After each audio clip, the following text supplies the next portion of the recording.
Cette semaine en enquête, la chasse à l'homme d'un groupe d'internautes qui traquait Magnotta depuis 1 an et demi et essayait de le localiser. On a regardé attentivement la vidéo et on en a conclu A, qu'elle était bien réelle, et B, qu'on avait un sérieux problème. C'est un des pires cas de maltraitance envers les animaux que j'ai jamais vu.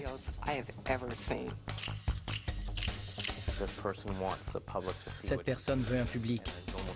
Il est fier de ce qu'il fait. Il se donne en spectacle. Tous les signes y étaient. Tout indiquait qu'il allait tuer quelqu'un. Je veux dire, il allait vraiment tuer quelqu'un.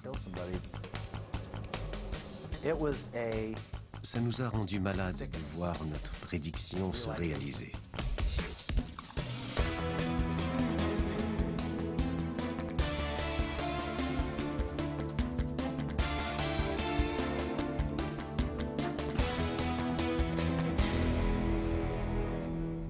Bienvenue à Enquête. C'est un des meurtres les plus horribles à avoir été commis au Canada, celui de Lynn June, perpétré au printemps dernier à Montréal, dont est accusé Luca Magnotta, cet homme au comportement bizarre arrêté à Berlin. Ce qui est troublant dans cette histoire, c'est que de nombreux signes captés sur Internet laissaient présager le pire. Plusieurs internautes reprochent aux autorités policières de ne pas avoir pris assez au sérieux les signaux que Magnotta laissait sur le web. Nous avons évité de vous montrer dans ce reportage les scènes insupportables des meurtres de Chatton et de Lynn June. Enquête sur une chasse à l'homme du 21e siècle. 18 juin 2012. Au terme d'une chasse à l'homme mondiale, Luca Magnotta débarque à Montréal, escorté comme une star, mais les menottes au poing. Il est accusé du meurtre de l'étudiant chinois Lynn June, survenu 2 semaines plus tôt. Sur son visage, on décèle l'ombre d'un sourire. Luca Magnotta obtient enfin ce qu'il a toujours désiré, la célébrité. Il avait besoin d'attention. Il en avait besoin comme vous et moi avons besoin d'air pour respirer. Luca fait partie de ces personnes qui rêvent de devenir une star. Mais il n'a pas ce qu'il faut pour y arriver. Le meurtre a été mis en scène, filmé et diffusé à la grandeur du monde sur Internet. C'est comme s'il savait exactement ce qu'il faisait. Ce type est un génie maléfique. Pendant 1 an et demi, un groupe d'internautes passionnés a traqué Luca Magnotta sans relâche sur Internet. On savait qu'il était une bombe à retardement et qu'on devait agir rapidement. Ils ont presque réussi à le faire arrêter quelques semaines avant le meurtre de Lynn June. Un jour de plus, un indice de plus et on le tenait. On ne voulait pas le lâcher. Selon eux, Lynn June serait peut-être encore en vie aujourd'hui si leur enquête et leurs craintes avaient été prises plus au sérieux. Ça nous a rendu malades de voir notre prédiction se réaliser. De voir que, malgré tous nos efforts, ce qu'on a tenté d'empêcher était arrivé.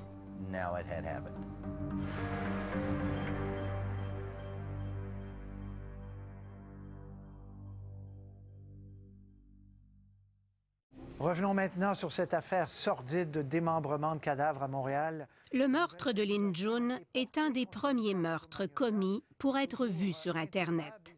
Un crime du 21e siècle. Même si l'histoire est sordide, nous croyons qu'il faut la raconter pour en tirer les leçons qui s'imposent. Tout a commencé 1 an et demi avant la mort de Lynn June, le 21 décembre 2010, en banlieue de New York.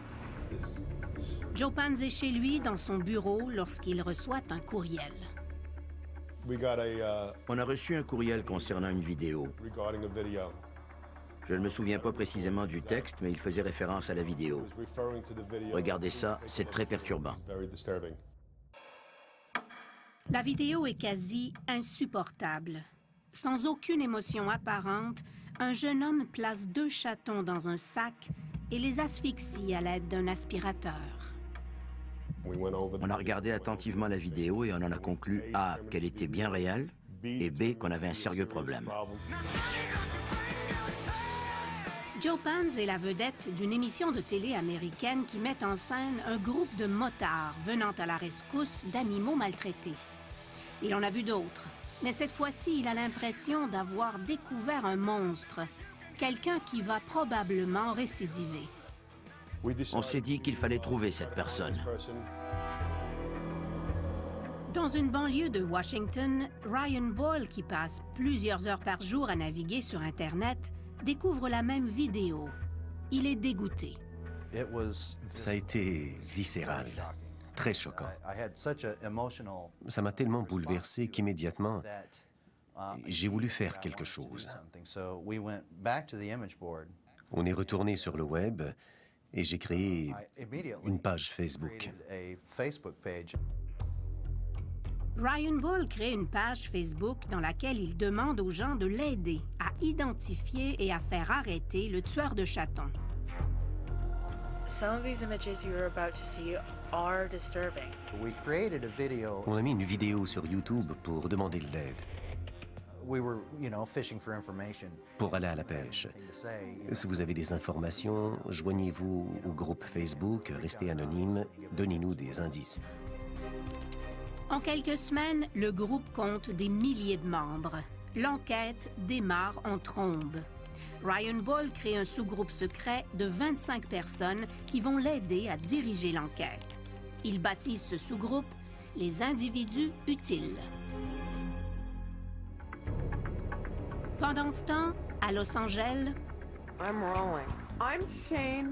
I'm Sia, Barbie. Sorry about that. Ryan voulait que je fasse partie du groupe Useful Individuals parce que j'avais de bons contacts avec la police et le FBI, avec les organismes de protection des animaux, mais surtout avec les médias. Sia Barbie est une ex-pin-up de renommée internationale. Avec Shane, sa sœur jumelle, elle a fait les beaux jours du magazine Playboy dans les années 90. Depuis, les deux sœurs sont devenues les Brigitte Bardot américaines, des activistes radicales qui ont des contacts dans toutes les organisations de défense des animaux. Je suis allée voir chaque grand organisme de protection des animaux.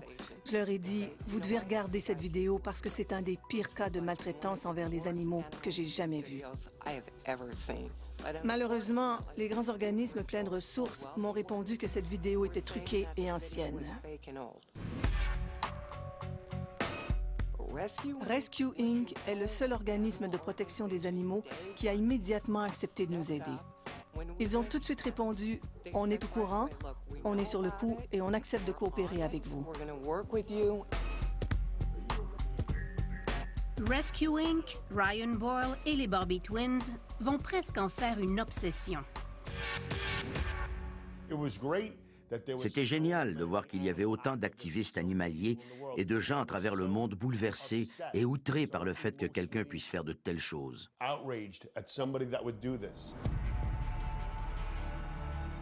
Deux internautes qui utilisent les pseudonymes de John Green et Bodie Movin sont particulièrement choqués. Ils ont exigé l'anonymat parce qu'ils enquêtent sur d'autres crimes commis contre les animaux et craignent pour leur sécurité. On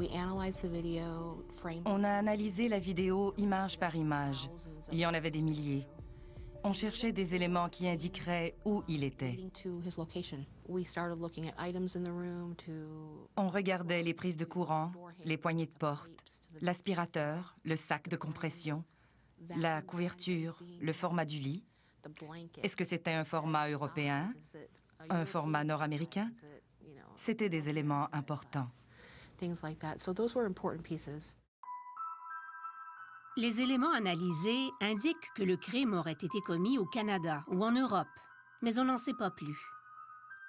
Puis, une série de photos vient s'ajouter à la vidéo. Elle est mise en ligne par un internaute anonyme. On a reçu les photos après la vidéo. Dans la première photo, on voyait un garçon qui tenait deux chats dans les airs. Il y avait aussi une autre photo montrant les deux chats morts dans un vieux réfrigérateur. Et puis, il y avait cette photo provocante d'un jeune homme sur un lit avec deux chats, mais son visage était brouillé. Des membres du groupe Facebook s'attaquent à l'analyse des données numériques des photos. Ils découvrent que celle-ci montrant les chatons vivants a été prise le 19 novembre 2010. Celle-là, des mêmes chatons dans un réfrigérateur, a été prise 3 jours plus tard. On sait maintenant que les chatons ont été tués entre le 19 et le 22 novembre 2010, mais on ne sait toujours pas où.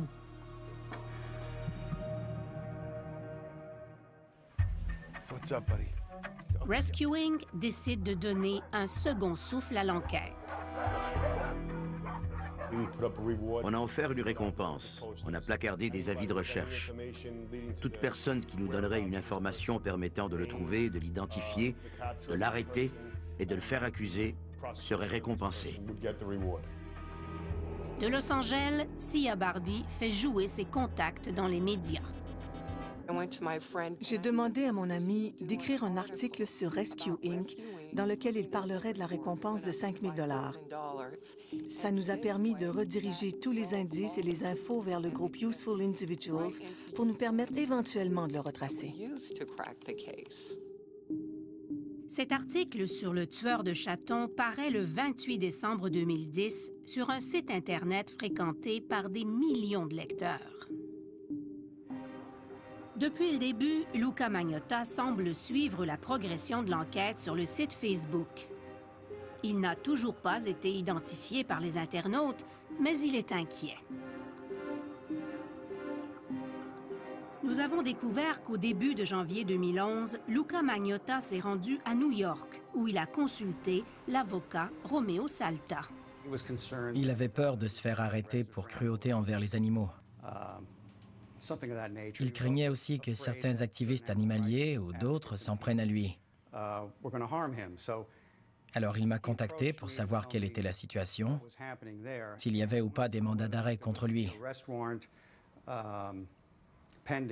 J'ai vérifié, il n'y en avait pas. Après cette rencontre, Luca Magnotta envoie à Romeo Salta cette photo de lui avec le visage tuméfié, ainsi qu'une liste des 42 sévices que lui aurait fait subir un homme prénommé Manny. Il m'a dit que quelqu'un l'avait forcé à faire certaines choses à un animal. Un chat, je crois, qu'il ne voulait pas faire. Romeo Salta nous a confié qu'il avait offert à Luca Magnotta de déposer une plainte contre le prénommé Manny, mais que Magnotta avait refusé. Pendant que Luca Magnotta est à New York, le groupe Facebook de Ryan Boyle explose. Il atteint les 5000 membres et il devient de plus en plus difficile d'éviter les dérapages. 5000 personnes, c'est l'équivalent d'une foule à contrôler. On a ciblé des gens qui n'auraient pas dû l'être. Quelques individus sont faussement accusés par des membres du groupe Facebook d'être le tueur de chatons. Ils sont victimes de harcèlement et d'intimidation.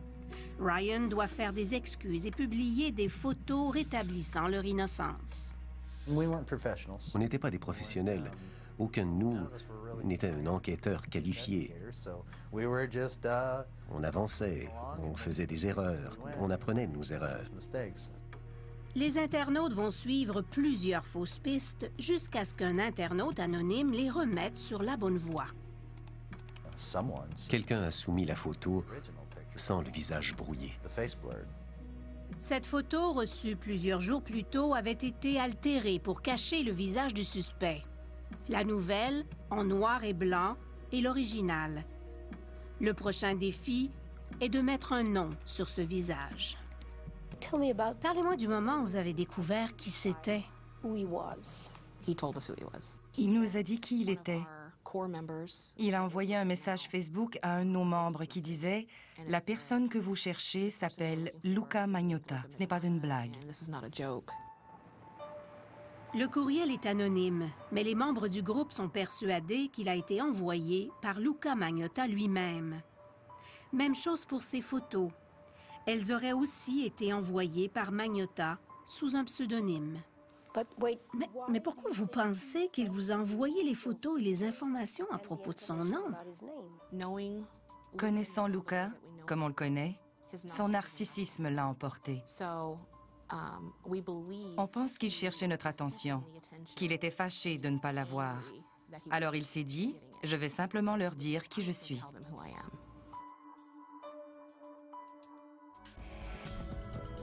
Après la pause, Magnotta se donne de l'importance en s'inventant une relation avec Karla Homolka. Luca n'éprouve pas d'émotion et il est incapable de ressentir la culpabilité, la honte ou quelque émotion humaine. Il imite les émotions des autres parce qu'il n'en a pas. C'est un psychopathe. Il vit maintenant dans les Caraïbes avec sa nouvelle épouse, Karla Homolka.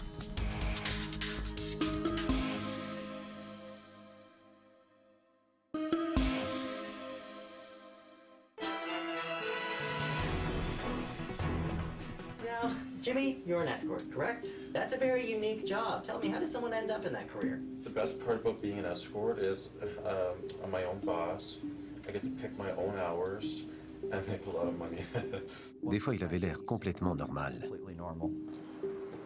Hi, my name is Luca. Magnotta is my last name, M-A-G-N-O-T-T-A.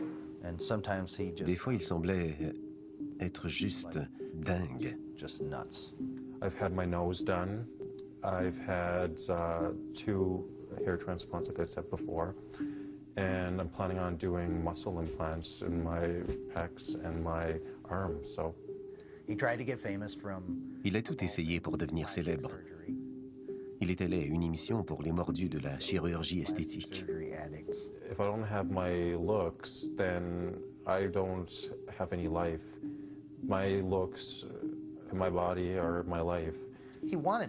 Il voulait être célèbre, mais personne ne s'intéressait à lui. Il voulait que ça change. Et nous, on devait découvrir qui était ce garçon-là. Janvier 2011, 1 an et demi avant la mort de Lin Jun. Les membres du groupe Facebook connaissent enfin l'identité de celui qui serait l'auteur de la vidéo des chatons asphyxiés. Luca Rocco Magnotta. Une recherche de base sur Internet génère une multitude de pages d'informations à son sujet.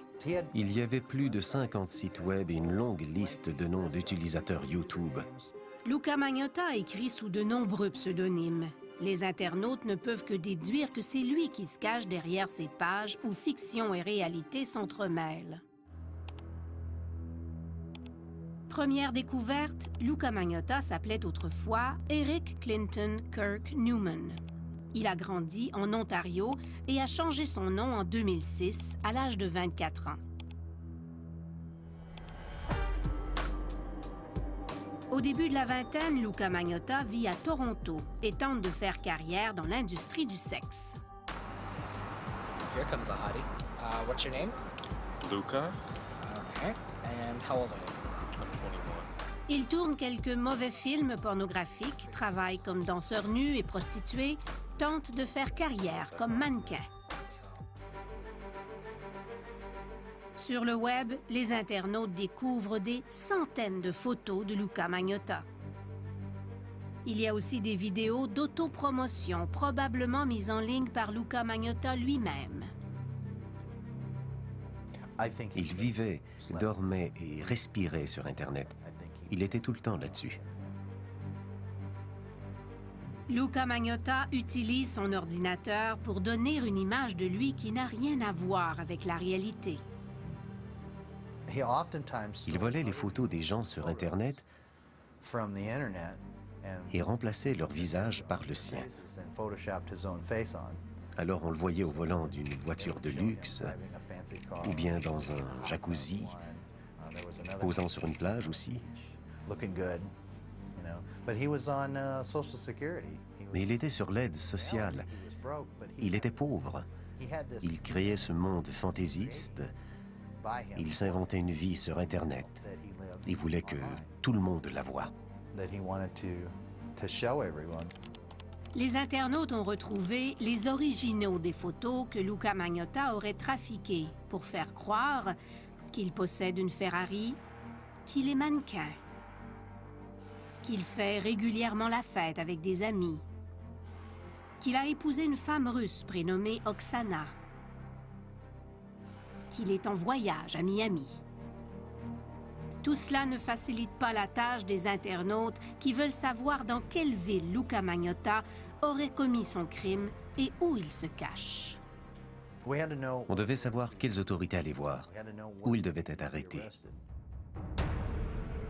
2 photos trouvées sur Internet vont révéler dans quelle ville les chatons auraient été tués. Les internautes ont déjà identifié que cette photo a été prise dans la chambre où les chatons ont été tués.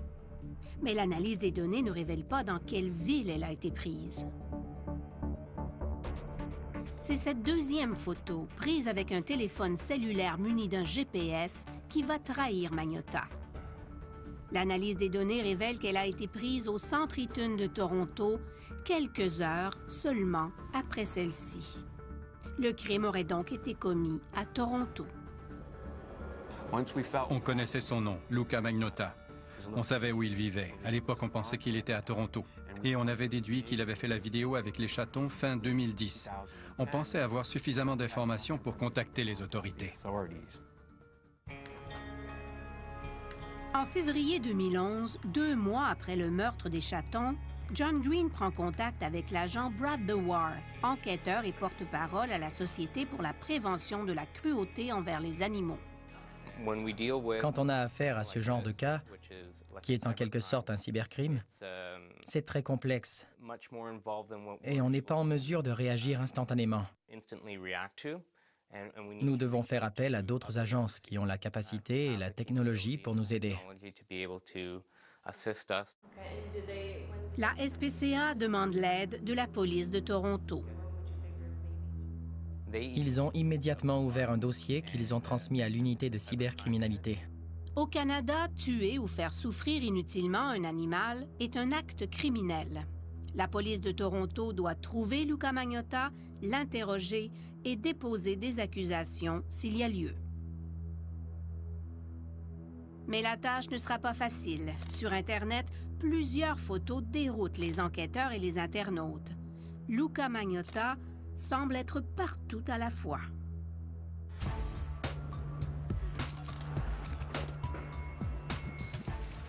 Il aimait se faire prendre en photo, partout, n'importe où. Il posait, je prenais des photos de lui, j'étais son photographe. Les internautes ont retrouvé la trace de Henry, un retraité de Toronto qui a fréquenté Luka Magnotta en 2010, avant le meurtre des chatons. C'est lui qui a fait voyager Magnotta. Il m'avait dit qu'il était russe. Et moi, je voulais voir le métro de Moscou, entre autres choses. Alors j'ai dit, veux-tu aller à Moscou? Son visage s'est illuminé d'un coup. Et il a dit, oh oui, oh oui. Quand? Demain? Il voulait vraiment voir la place rouge. Henry emmène aussi Luka Magnotta en Europe, où il se fait photographier devant les monuments célèbres. Ces photos ont aidé Magnotta à présenter de lui sur Internet une image de mannequin de calibre international. Henry est fasciné par Luka Magnotta, même s'il sent que celui-ci lui ment. Il a dit un jour qu'il vivait dans un roman savon. Alors je lui ai demandé, « Es-tu certain que tu n'es pas l'auteur du roman savon? » Est-ce qu'il était violent parfois? Non, je ne l'ai jamais vu être violent. Il était toujours doux et calme. Je pense que je ne l'ai jamais vu se fâcher. Si Henry avait fait un peu de recherche sur Internet, il aurait découvert le côté sombre de son compagnon de voyage. Dans ce texte, probablement mis en ligne par Luka Magnotta lui-même, en 2008, on lit qu'il est psychopathe. Luka n'éprouve pas d'émotion et il est incapable de ressentir la culpabilité, la honte ou quelque émotion humaine. Il imite les émotions des autres parce qu'il n'en a pas. C'est un psychopathe. Il vit maintenant dans les Caraïbes avec sa nouvelle épouse, Karla Homolka. Nous avons trouvé plusieurs textes anonymes qui associent Luca Magnotta et Karla Homolka. Magnotta semble assoiffé de notoriété. En 2007, il utilise la rumeur qu'il fait probablement lui-même courir pour faire parler de lui. Il se présente au Toronto Sun et demande à rencontrer un journaliste afin de nier publiquement sa relation avec Homolka. The rumors destroyed my life, basically, and I want to set the record straight that me and her have absolutely no connection. Plus les internautes en apprennent sur Luca Magnotta, plus ils sont inquiets que la police ne l'ait pas encore retrouvé. On leur avait donné le nom et le lieu. Pourquoi est-ce qu'ils n'arrivaient pas à trouver cette personne? C'était très frustrant. On ne pouvait rien faire de plus. Il avait gagné. Lorsqu'on a pu confirmer que c'était bien son adresse, il n'y habitait déjà plus. À compter de ce jour, il s'est volatilisé. Luca Magnotta passe beaucoup de temps sur Internet. Comment se fait-il que les enquêteurs de la police de Toronto n'arrivent pas à trouver l'endroit d'où il se connecte? Sur Internet, chaque ordinateur est pourtant identifié par un numéro qu'on appelle l'adresse IP. Cette adresse IP permet habituellement de savoir où se trouve l'ordinateur. À ce stade, il avait appris comment masquer son adresse IP. Il existe certains programmes que vous pouvez installer dans votre ordinateur qui changent l'adresse IP 1, 2, 3, 4 en 6, 7, 8, 9, ce qui fait croire que vous êtes dans un autre lieu. C'est ce qu'il avait appris à faire. En octobre 2011, après 10 mois d'enquête, le groupe décide de lâcher prise. On a arrêté de s'intéresser à lui. Et puis, un mois plus tard,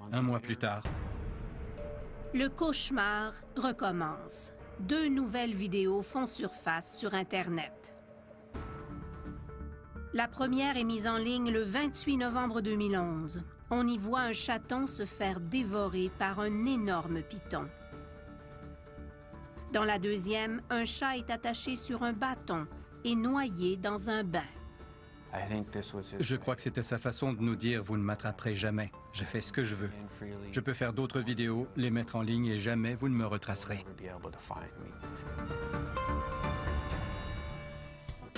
Après la pause, les indices s'accumulent et inquiètent de plus en plus.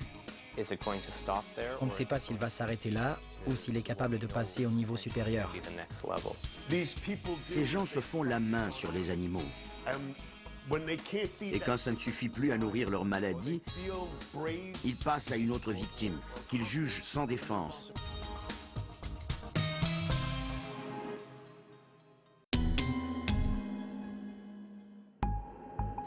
Nous sommes en décembre 2011. Quelques semaines après la découverte des nouveaux vidéos de chatons assassinés, les internautes trouvent cette photo de Luca Magnotta à Londres. Pourquoi publier une photo de lui devant le palais de Buckingham? Dans quel but? Pourquoi voudrait-il soudainement que l'on sache où il se trouve? Les internautes croient que Luca Magnotta veut leur faire diriger leurs recherches dans la mauvaise direction. Il essaie de brouiller les pistes. Il ne faut pas aller là où il veut nous mener. Il n'est pas en Grande-Bretagne. C'est impossible. Erreur. Luca Magnotta est vraiment à Londres. Le 8 décembre, il débarque dans les bureaux d'un quotidien de la capitale qui vient de publier un article sur les vidéos de chatons. Luca Magnotta s'est présenté dans les bureaux du Sun en disant « Je suis Luca Magnotta. Pourquoi me harcelez-vous? » On a dit « On ne vous harcèle pas. » On ne l'avait pas appelé. On n'avait pas essayé de le trouver. C'était vraiment bizarre qu'il se présente comme ça. Luca Magnotta se plaint d'être faussement accusé d'avoir tué les chatons. Intrigué, le journaliste Alex West l'accompagne à l'hôtel où il loge pour faire une entrevue. Il me perturbait. Il me faisait peur. Il me donnait la chair de poule. Il y avait quelque chose qui n'allait pas. Il n'avait pas d'émotion. Le journaliste décide de ne rien publier. 2 jours plus tard, il reçoit un courriel signé du nom de John Kilbride, un garçon de 12 ans assassiné en 1963 par un couple de tueurs en série célèbres en Angleterre. Alex West est convaincu que le courriel a été écrit par Luca Magnotta. Le plus terrifiant, c'est qu'il disait que la prochaine fois, ce ne serait pas des animaux. Voici ce que disait le courriel. Une fois que tu as tué et goûté au sang, c'est impossible d'arrêter. L'envie est juste trop forte. La prochaine fois que vous entendrez parler de moi, ce sera dans un film que je suis en train de produire et qui montrera des humains, pas juste des chatons. Alex West prend immédiatement contact avec la police de Londres. La police découvre que le courriel n'a pas été envoyé de Londres. Luca Magnotta serait déjà sorti du pays. Quelques jours plus tard, une question troublante apparaît sur un forum de discussion. Elle est signée d'un pseudonyme que les internautes associent à Luca Magnotta. Quel est le meilleur type de sédatif? Je pense que la morphine liquide est extrêmement rapide. Ça prend peu de temps pour agir.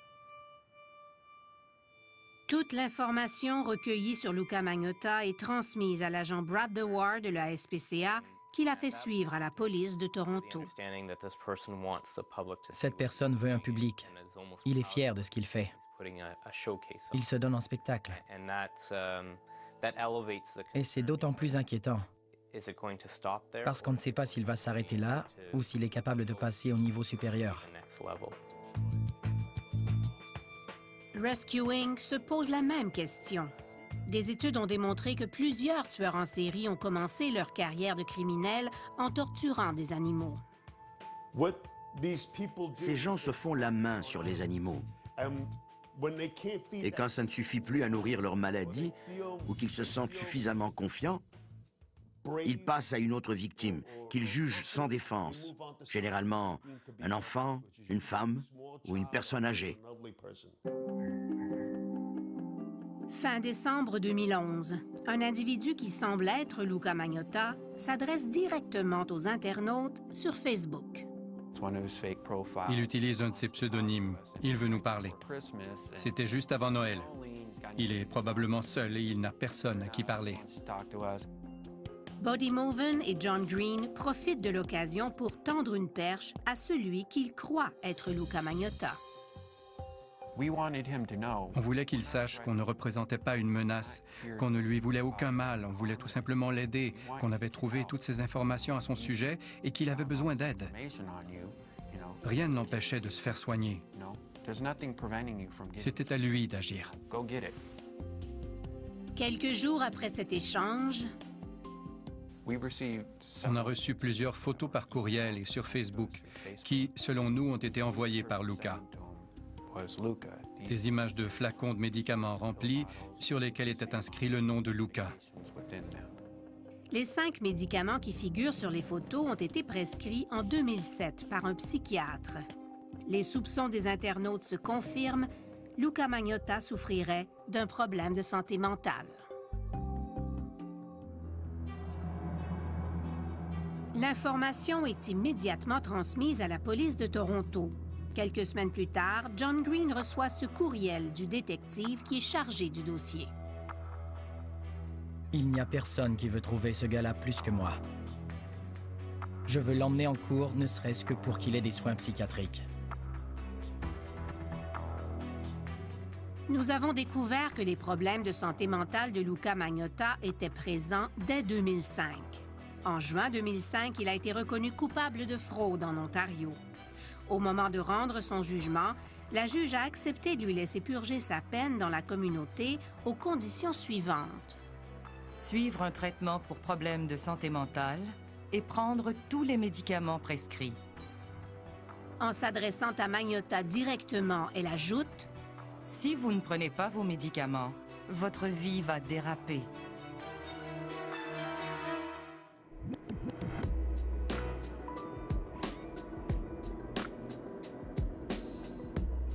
Février 2012. Les internautes ne le savent pas encore, mais Luca Magnotta n'est plus à Toronto. Il retrouve sa trace en regardant cette vidéo. Il y avait une nouvelle photo de Luca que je n'avais jamais vue. Il était assis sur des marches et portait un survêtement violet. En utilisant le logiciel Google Maps, les internautes découvrent que la photo a été prise ici, sur le campus de l'Université McGill. Luca Magnotta serait à Montréal.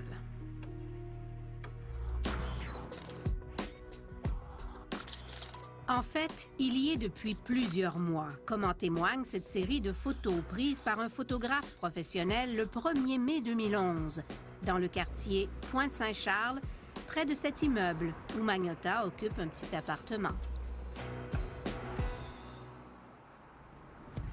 Un des membres de notre groupe est allé voir la police de Montréal pour leur parler. L'agent a répondu qu'il n'y avait aucun mandat d'arrêt contre lui et qu'a priori, il n'avait commis aucun crime. Il ne pouvait donc rien faire. Mais tuer des chats, ce n'est pas un crime? Oui, mais malheureusement, la police ne prend pas ça au sérieux. À peu près au même moment, le 16 mars 2012, un texte sordide apparaît sur Internet. Il présente Luca Magnotta comme un tueur en série nécrophile et cannibale. C'était 2 mois à peine avant la mort de Lin Jun. Tous les signes y étaient. Tout indiquait qu'il allait tuer quelqu'un. Je veux dire, il allait vraiment tuer quelqu'un.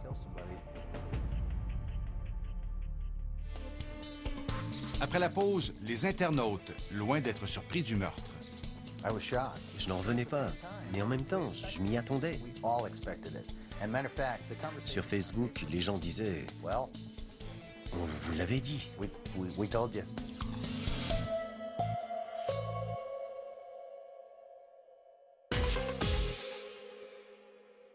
Deux colis contenant des restes humains ont été retrouvés. Le premier contenait un pied. Il a été livré au bureau du Parti conservateur du Canada. On ne sait pas ce que contient... Le 29 mai 2012, quand les policiers retrouvent le cadavre de l'étudiant Lin Jun, Luca Magnotta est déjà loin. C'est sans doute ce soir l'un des hommes les plus recherchés de la planète, Luca Rocco Magnotta, soupçonné d'avoir commis ce crime horrible à Montréal, a probablement déjà quitté le pays. Lin Jun a été assassiné dans l'appartement qu'occupait Luca Magnotta à Montréal. Je n'en revenais pas, mais en même temps, je m'y attendais. Sur Facebook, les gens disaient « On vous l'avait dit ». J'étais enragée. On avait passé près de 2 ans à essayer que cette personne obtienne des soins dans une institution quelconque. Et voilà qu'il tuait quelqu'un.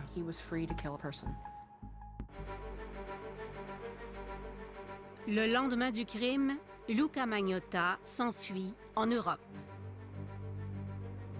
Le surlendemain, une vidéo du meurtre de Lin Jun est mise en ligne. Dès que j'ai vu l'image apparaître, je me suis dit, c'est encore Luca. J'ai tout de suite envoyé un courriel au détective à Toronto et je lui ai dit, il faut que vous regardiez cette vidéo, on croit que c'est encore Luca. Les corps policiers du monde entier se mobilisent pour retrouver Luca Magnotta. Il a malheureusement fallu attendre qu'une vie humaine soit sacrifiée pour que les gens commencent à prendre cette histoire au sérieux. Les internautes sont amers. Ils auraient souhaité que les choses bougent avant, même si les seules preuves disponibles étaient virtuelles. Le fait est que pour eux, toute notre information, toute notre preuve provenait d'Internet. Pour eux, ce n'était pas vraiment crédible, vous voyez? Les policiers sont-ils bien formés et outillés pour enquêter sur cette nouvelle forme de criminalité qui se déploie dans le cyberespace? L'Internet est un nouvel univers pour les forces de l'ordre. Ce n'est pas tout le monde qui comprend comment fonctionne l'Internet et ce qu'il s'y passe. Il faut presque faire leur éducation. Il est difficile de jeter la pierre aux policiers puisque nous ne savons pas ce qu'ils ont fait pour retrouver Luca Magnotta.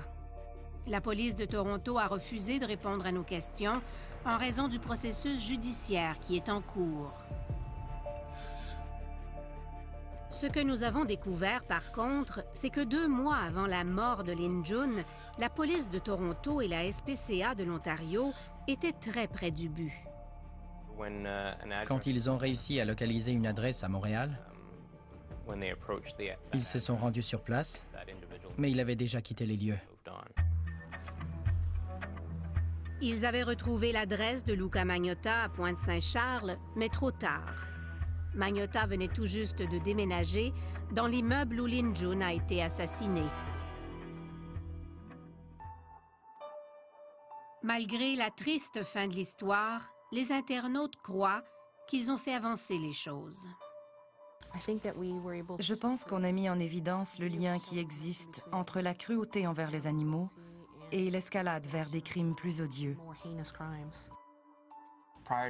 Avant cette affaire, j'avais seulement lu des études qui parlaient des gens qui tuaient des animaux pour ensuite tuer des humains. Mais je peux dire aujourd'hui que j'en ai été témoin. Si à l'avenir on croise de nouveau quelqu'un dans le genre, on n'attendra pas. On passera tout de suite à l'action. Ironiquement, celui qui a vécu par Internet a perdu sa liberté à cause d'Internet. Le 4 juin 2012, après une semaine de cavale, Luca Magnotta a été arrêté dans un cybercafé de Berlin, en Allemagne. Il s'est fait arrêter alors qu'il regardait des photos de lui. Il n'a pas pu résister.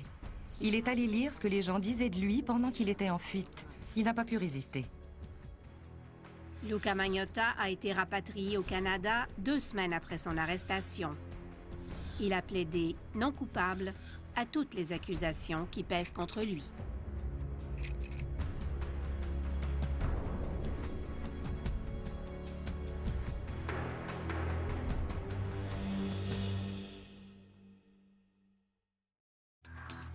Luca Magnotta sera de retour devant les tribunaux pour son enquête préliminaire en mars prochain. Les internautes ont depuis fondé un groupe permanent de cyber-enquête pour traquer d'autres tortionnaires d'animaux. Vous pouvez les suivre sur leur site Internet du Animal Beta Project.